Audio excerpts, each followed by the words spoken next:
Filipino migrant worker lives as a maid and caregiver for a Taiwanese family. She has to remain anonymous for fear of being fired. Like many of the 700,000 migrant workers in Taiwan, the 32-year-old single mother is here to make money to support her family back home. I came here to Taiwan to have a work, right? Because salary wages there in the Philippines is very low, and I really need to take care of my family there to send help there. Before coming to Taiwan 4 months ago, she signed a 3-year contract with a jobs broker that placed her into a Taiwanese home. The broker helped her get a visa and all the necessary documents to work in Taiwan. Over 95% of migrant workers use the system to find work. They must pay an initial recruitment cost and continuing monthly fees to the broker for the entirety of the contract.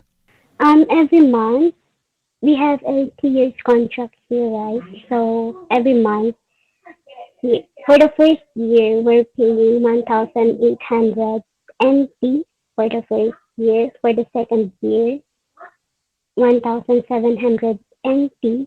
And for the third year, 1,500 NT. The average monthly salary for a migrant caregiver is a little over 20,000 NT or $670. Broker fees account for almost 10% of their salaries. According to the 2022 Taiwan Human Rights Report by the U.S. State Department, some brokers exploit migrant workers with such high fees, leaving the workers burdened with debt.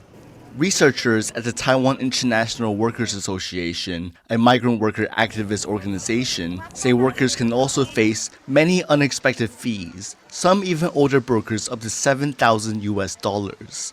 Migrant worker activists have called for the broker system to be abolished altogether. The system is not only exploitatory, it's evil. This system just put the chains and shackles on migrant workers. They don't have freedom at all. They have to rely on the brokers totally. So from each move, they have, from the start, they have to rely everything on the brokers. They cannot do anything by themselves. Taiwan's labor ministry is working with migrant workers' home countries so they can be hired directly and won't be stuck having to pay extravagant fees. But many of those countries require the use of brokers.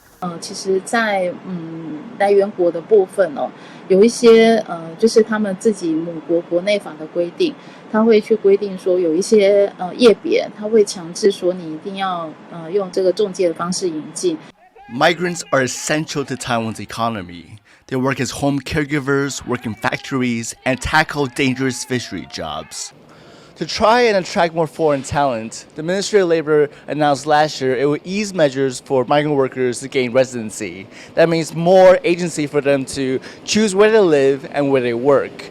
But without dismantling the broker system and removing the middle person, that means it would make it even harder for migrant workers to send money back home and support their families. Ricky and Bing Wong in Taipei for Taiwan Plus.